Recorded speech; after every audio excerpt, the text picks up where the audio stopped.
لفظ لفظ حکمتیں ابر علم کہیں سے برستی بارشیں شرع کے امور سے دین کے شعور سے.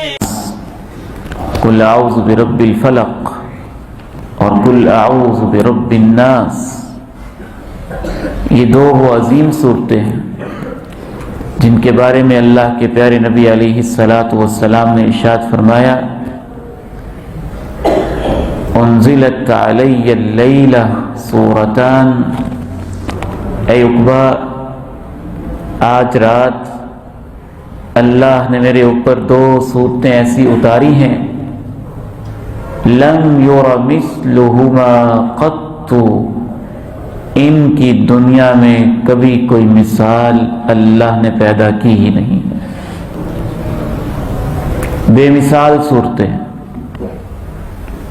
ان کی کوئی نظیر نہیں، ان کی کوئی مثال نہیں، بالکل منفرد اور بے مثال صورتیں.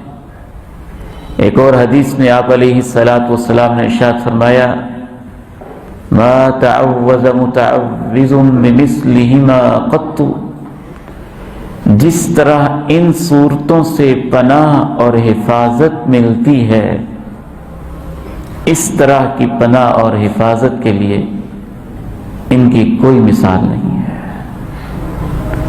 ایک اور حدیث میں آتا ہے کہ رسول اللہ صلی اللہ علیہ وسلم نظر بد سے حفاظت کے لیے، جادو جنات اس طرح کی چیزوں سے حفاظت کے لیے مختلف دعائیں پڑھتے رہتے تھے، مختلف وظیفے پڑھتے رہتے تھے. جب یہ دو صورتیں نازل ہوئیں اللہ کے پیارے نبی علیہ السلام نے باقی وظیفے چھوڑ دیے اور اپنی زندگی کا معمول ان دو صورتوں کو بنا لیا. قل اعوذ برب الفلق قل اعوذ برب الناس، اتنی عظیم دو صورتیں ہیں کہ اللہ کے پیارے نبی صلی اللہ علیہ وسلم کو جب کوئی تکلیف ہوتی تو یہ صورتیں پڑھ کے اپنے آپ کو دم کرتے. اگر تکلیف زیادہ ہوتی تو ہماری ماں حضرت عائشہ صدیقہ رضی اللہ تعالی عنہا بیان فرماتی ہیں کہ پھر میں یہ صورتیں پڑھتی اور اللہ کے پیارے نبی علیہ السلام کے دست مبارک کی برکت لیتے ہوئے انہی کے ہاتھ مبارک کو ان کے جسم پہ پکڑ کے پھیر دیتی. ان صورتوں کی تلاوت صبح شام نمازوں کے بعد رات کو سوتے ہوئے ساتھ قل هو اللہ احد شامل کر کے یہ نبی کریم علیہ السلام کی سنت مبارکہ ہے. رات کو جب آپ آرام فرمانے کا آپ کا ارادہ ہوتا تو یہ آخری دو صورتیں اور ساتھ قل هو اللہ احد ایڈ کر کے آپ علیہ السلام ان تینوں صورتوں کو پڑھتے جن کو ہم عرف عام میں تینوں کل کہتے. آخری تینوں کل آپ پڑھتے تلاوت فرماتے قل هو اللہ احد قل اعوذ برب الفلق قل اعوذ برب الناس. ایک دفعہ تلاوت کی تینوں صورتیں، تلاوت کرنے کے بعد یوں اپنے ہاتھ مبارک میں پھونک مارتے جس میں ہلکی سی لعاب کی بھی آمیزش ہوتی. اس طرح کی پھونک مارنے کے بعد اپنے چہرے انور پہ ہاتھ پھیرتے، پھر اپنے سر پہ ہاتھ پھیرتے، جسم کے اگلے حصے پہ ہاتھ پھیرتے اور پھر جہاں جہاں تک آپ کا ہاتھ پہنچتا باقی جسم پر بھی ہاتھ پھیرتے. اور یہ عمل اللہ کے پیارے نبی علیہ السلام 3 مرتبہ کرتے. جس قدر آپ توجہ کے ساتھ انہماک کے ساتھ معنی کو سمجھ کے گہرائی کے ساتھ یہ صورتیں پڑھیں گے آپ اللہ کی حفاظت میں آتے جائیں گے۔ ان دونوں صورتوں کا بنیادی پیغام ہے پناہ میں آنا۔ اعوذ، دونوں اعوذ برب الفلق، اعوذ برب الناس، یہ ان کا بنیادی پیغام ہے۔ میں پناہ میں آتا ہوں۔ پناہ کا مطلب کیا ہوتا ہے؟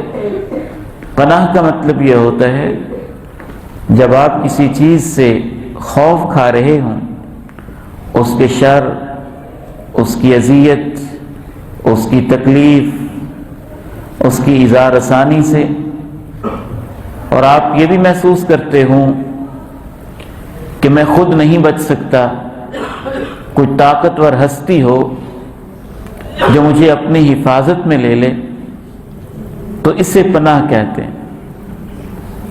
ان دونوں صورتوں میں بنیادی پیغام یہی ہے کہ اللہ، دنیا میں شر بڑے ہیں، مصیبتیں بہت ہیں، آزمائشیں پھن پھیلائے کھڑی ہیں، کہیں جنوں میں سے، کہیں انسانوں میں سے، کہیں اپنوں میں سے، کہیں بیگانوں میں سے، کہیں تیری مخلوقات میں سے، کہیں رات کے اندھیروں میں سے۔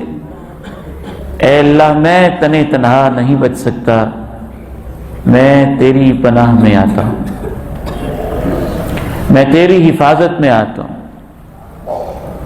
جس کو ہم عرف عام میں تعویذ کہتے ہیں نا، تعویذ، وہ بھی اسی سے ہے۔ تعویذ کا معنی ہوتا ہے کسی کی پناہ میں دینا۔ آپ دنیا کے کسی انسان کے پاس جاتے ہیں، وہ ایک چھوٹی سی پرچی لکھ دیتا ہے، گویا پھر وہ آپ سے کہتا ہے اس کو بازو پہ باندھ لیں، گردن میں باندھ لیں، دائیں پہ باندھ لیں، بائیں پہ باندھ لیں، فلاں جگہ پہ باندھ لیں۔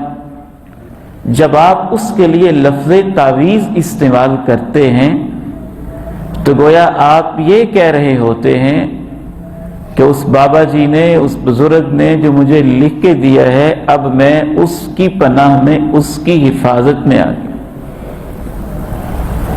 کتنی بد نصیبی ہوگی کہ ہم انسانی تاریخ کا سب سے بڑا، سب سے مؤثر، سب سے ایفیکٹو، سب سے عظیم تعویذ، اگر آپ کو تعویذ چاہیے، حفاظت چاہیے، تو اللہ کے پیارے نبی علیہ السلام نے گارنٹی دے دی، ان دونوں سے بہتر حفاظت اور پناہ کے لیے کوئی چیز نہیں ہے۔ لوگ ان کو چھوڑ کر، ان کے معانی کو نہ سمجھنے کی وجہ سے در در کی ٹھوکریں کھا رہے، اور تعویذات کے بارے میں ایسے ایسے لطیفے کہ انسان حیران اور ششدر رہ جاتا ہے۔